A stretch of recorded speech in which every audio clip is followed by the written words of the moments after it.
আমার প্রিয় ছাত্রছাত্রীবৃন্দ, নুরাইজ রেজা বাংলা চ্যানেলের পক্ষ থেকে তোমাদের জানাই সাদর আমন্ত্রণ। কল্যাণী বিশ্ববিদ্যালয়ের অন্তর্গত বিভিন্ন কলেজে যে সমস্ত ছাত্রছাত্রী জেনারেল কোর্সে পড়াশোনা করছো, অর্থাৎ প্রোগ্রাম কোর্সে পড়াশোনা করছো, তোমাদের জন্য এই ভিডিওটি। 6 সেমিস্টারে পলিটিক্যাল সায়েন্স GDSC 2 পেপারের বড় প্রশ্নের সাজেশন। তোমরা যদি এই সিলেবাসের উপরে পড়ো, অর্থাৎ Indians foreign policy in a globalising world, এই সিলেবাসের উপরে যদি তোমরা প্রস্তুতি নিতে চাও, অর্থাৎ তোমাদের পলিটিক্যাল সায়েন্স DSC 2 পেপারে দুটো অপশান আছে, যে কোনো একটি অপশান নিয়ে পড়তে হবে। তার মধ্যে আজকে তোমাদের Indians foreign policy in a globalising world এই সিলেবাসের উপরে, অর্থাৎ এই অপশানের উপরে আজকে তোমাদের সাজেশন দিচ্ছি। 5 ও 10 মার্কের প্রশ্নের সাজেশন 2024। এবার চলো দেখে নিই সাজেশনগুলো। তবে এই সাজেশন ভিত্তিক প্রশ্ন উত্তরের PDF কপি যদি নিতে চাও, প্রতি পেপারের জন্য 250 টাকা পেমেন্ট করতে হবে। 200 টাকা পেমেন্ট করতে হবে জেনারেল কোর্সের জন্য। অনার্স কোর্স হলে 250 টাকা পেমেন্ট করতে হবে। জেনারেল কোর্সের জন্য 200 টাকা। শর্ট প্রশ্ন এবং বড় প্রশ্ন কমপ্লিট উত্তর সহ পেয়ে যাবে, অর্থাৎ 2, 5, 10 মার্কের প্রশ্ন ও উত্তর থাকবে। সেই সঙ্গে বিগত বছরের প্রশ্ন উত্তরও থাকবে। তাই তোমরা দেরি না করে আজই এই প্রশ্ন উত্তরের PDF কপিটি সংগ্রহ করো এবং এখন থেকেই পড়াশোনা করে পরীক্ষার জন্য প্রস্তুতি নাও।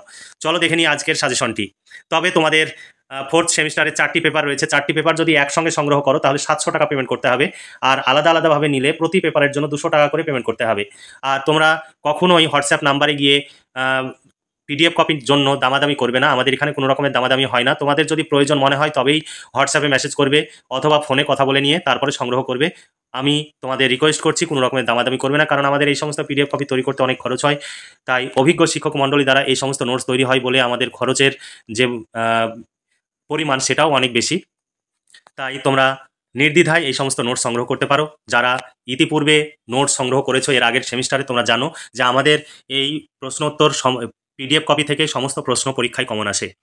এবার চলো দেখে নিই সাজেশনের প্রশ্নগুলো। 1 নম্বর প্রশ্ন, সাম্প্রতিক আন্তর্জাতিক ক্ষেত্রে ইন্দো চীন সম্পর্ক পর্যালোচনা করো। 2 নম্বর প্রশ্ন, ভারত ও বাংলাদেশের মধ্যে জল বন্টন বিষয়ে দ্বিপাক্ষিক সত্য সম্পর্কে আলোকপাত করো। এখানে একটি করে প্রশ্ন দেওয়া রয়েছে, কিন্তু PDF কপিতে 2টি, 3টি, 4টি, 5টি পর্যন্ত অথবা দেওয়া রয়েছে, কারণ প্রশ্ন আলাদা কিন্তু উত্তর এক। এইভাবে আমাদের PDF কপি সেট করা হয়েছে। তোমরা চাইলে আজই সংগ্রহ করো এবং পড়াশোনা করে পরীক্ষার প্রস্তুতি নাও। 3 নম্বর প্রশ্ন, ভারত পাকিস্তান সম্পর্কে কাশ্মীর প্রসঙ্গ কতটা প্রভাব ফেলেছে বিশ্লেষণ করো। 4 নম্বর প্রশ্ন, ভারত ও রাশিয়ার দ্বিপাক্ষিক সম্পর্কের বিষয়ে গুরুত্বপূর্ণ দিকগুলি নিয়ে আলোচনা করো। 5 নম্বর প্রশ্ন, আন্তর্জাতিক সন্ত্রাসবাদ নিয়ে একটি সংক্ষিপ্ত টিকা লেখো। 6 নম্বর প্রশ্ন, স্বাধীনতার পূর্ববর্তী যুগে ভারতের বিদেশ নীতির প্রধান নির্ধারক বিষয়গুলি বিশ্লেষণ করো। 7 নম্বর প্রশ্ন, 9-11 পরবর্তী সময়ে ভারত মার্কিন কৌশলগত অংশীদারিত্ব ও দ্বিপাক্ষিক সম্পর্ক নিয়ে আলোচনা করো। 8 নম্বর প্রশ্ন, ভারতবর্ষের জোট নিরপেক্ষ নীতির উৎস এবং বিবর্তন বিষয়ে আলোচনা করো।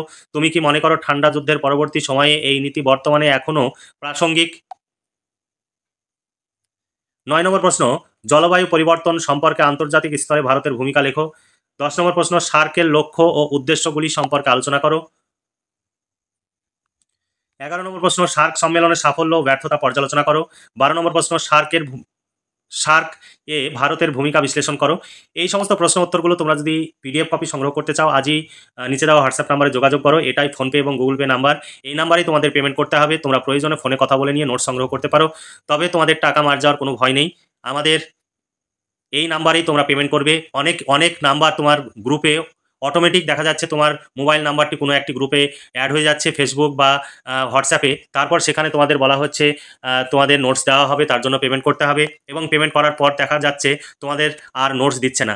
তাই তোমরা অন্য কোনো নাম্বারে তোমরা যোগাযোগ করবে না। কোনো গ্রুপে যদি তোমার নাম্বারটি অ্যাড হয়ে যায় সঙ্গে সঙ্গে সেই গ্রুপ থেকে রিমুভ হয়ে বেরিয়ে যাবে, নইলে কিন্তু তোমরা প্রলোভনের শিকার হবে। তারপরে চলো দেখে নিই 13 নম্বর প্রশ্ন, ভারতের পররাষ্ট্রনীতি বা বিদেশ নীতির মূল লক্ষ্যগুলি আলোচনা করো। 14 নম্বর প্রশ্ন, ভারত নেপাল সম্পর্ক আলোচনা করো। আমাদের এখানে PDF কপি সংগ্রহ করতে হলে প্রতি পেপারের জন্য 200 টাকা পেমেন্ট করতে হবে। জেনারেল কোর্স হলে, অনার্স কোর্স হলে 250 টাকা পেমেন্ট করতে হবে। তাই কোনো রকমের দামাদামি করবে না। তোমার যদি প্রয়োজন মনে হয় তবেই সংগ্রহ করবে, বা হোয়াটসঅ্যাপ নাম্বারে মেসেজ করবে বা ফোনে কথা বলবে। প্রয়োজন না হলে আমি তোমাদের রিকোয়েস্ট করছি ফোন বা মেসেজ করবে না। 15 নম্বর প্রশ্ন, ভারত চীন সম্পর্কের বহু মেরু কেন্দ্রিকতার একক হিসাবে কতটা সক্ষম তা আলোচনা করো। 16 নম্বর প্রশ্ন, ভারত শ্রীলঙ্কা সম্পর্ক আলোচনা করো। 17 নম্বর প্রশ্ন, সাম্প্রতিক ভারত সরকারের নতুন বাণিজ্য নীতির সুফল ও সীমাবদ্ধতা লেখো। 18 নম্বর প্রশ্ন, ইন্দো চীন সম্পর্কে পঞ্চশীল নীতি আলোচনা করো। 19 নম্বর প্রশ্ন, ভারত আসিয়ান সম্পর্ক নিয়ে টিকা লেখো। 20 নম্বর প্রশ্ন, টেকসই উন্নয়ন বা সুস্থায়ী উন্নয়ন বা স্টেবল ডেভেলপমেন্ট বা স্থায়ী উন্নয়ন বলতে কি বোঝো? বর্তমান পরিবেশ বা জলবায়ুর অবক্ষয়ের ধারণাটি কতটা প্রাসঙ্গিক ও প্রযোজ্য? 21 নম্বর প্রশ্ন, সার্কের শীর্ষ সম্মেলনে গৃহীত সাপটা এবং সাপটা ভূমিকা পর্যালোচনা করো। 23 নম্বর প্রশ্ন, জোট নিরপেক্ষ আন্দোলনে ভারতবর্ষের ভূমিকা আলোচনা করো। এই ছিল তোমাদের সাজেশন ভিত্তিক 23খানা প্রশ্ন। এই 23খানা প্রশ্নই তোমাদের ভালো করে পড়তে হবে, তাহলে পরীক্ষায় 100% কমন পাবে। আমাদের কাছ থেকে নোট সংগ্রহ করলে তোমরা পরীক্ষায় নো টেনশনে পরীক্ষা দিতে পারবে। আর আমাদের পুরোটাই কম্পিউটার টাইপ, তোমরা দেখতে পাচ্ছ একদম ঝকঝকে লেখা। এখানে কোনো রকমের হাতে লেখা বা বইয়ের ছবি তোলা নয়, পুরোটাই কম্পিউটার টাইপ, যে কারণে আমাদের খরচ অনেক বেশি হয়। সেই খরচের ন্যূনতম অংশ তোমাদের কাছ থেকে নিই, যাতে তোমাদেরও সুবিধা হয়, সেই সঙ্গে আমাদেরও যাতে খরচটা উঠে আসে। আর তোমাদের আমি রিকোয়েস্ট করছি, কখনোই আমাদের কাছে গিয়ে দামাদামি করবে না, কারণ আমরা যদি টিকে থাকি তাহলে তোমাদের হয়তো পরবর্তী সময়ে তোমরাই উপকৃত হবে এবং তোমাদের ছোট ভাই বোনরা উপকৃত হবে। আর যদি সহযোগিতা না করো, তাহলে হয়তো আগামী দিনে আমাদের আর এই কাজ করা সম্ভব হবে না। আমাদের কাজ বন্ধ করে দিতে হবে, কারণ খরচ যদি না তুলতে পারি তাহলে কখনোই কেউ খরচ করে কোনো কাজ করবে না, বা কেউই বিনা পারিশ্রমিকে কেউই কাজ করবে না। কারণ 2 দিন, 5 দিন, 10 দিন, 1 মাস হয়তো কেউ ফ্রি কাজ করবে, কিন্তু বছরের পর বছর কেউই কখনো ফ্রি কাজ করবে না। যে কারণে অভিজ্ঞ শিক্ষক মণ্ডলীকে নিয়মিত আমাদের বেতন পে করতে হয়, এবং যে সমস্ত টাইপিস্ট রয়েছে তাদেরকেও আমাদের বেতন পে করতে হয়। তাই যথেষ্ট আমাদের খরচ রয়েছে, তাই তোমরা কখনোই দামাদামি করবে না। তোমাদের সাধ্যের মধ্যে আমাদের প্রাইসটা রাখা হয়েছে, তোমরা চাইলে সংগ্রহ করতে পারো। তাহলে আজকে এই পর্যন্তই। আর তোমাদের যদি ভিডিওটি ভালো লাগে, অবশ্যই বন্ধুদের সঙ্গে ভিডিওটি শেয়ার করবে এবং ভিডিওতে লাইক করবে। তাহলে ভালো থেকো, এবং আজই এই নোটস যদি প্রয়োজন বোধ করো সংগ্রহ করে নাও এবং পড়াশোনা করে পরীক্ষার জন্য প্রস্তুতি নাও। এই শুভকামনা জানিয়ে আজকের ভিডিওটি এখানে সমাপ্তি ঘোষণা করছি।